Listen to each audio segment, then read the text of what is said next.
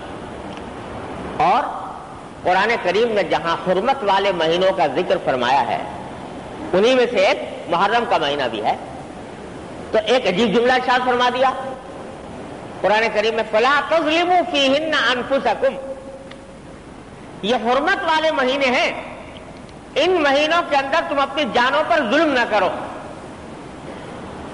جانوں پر ظلم کرنے سے مراد یہ ہے کہ گناہوں سے بچو، معصیتوں سے بچو، بدعات سے اور منکرات سے بچو، یہ اپنی جانوں پر ظلم ہے۔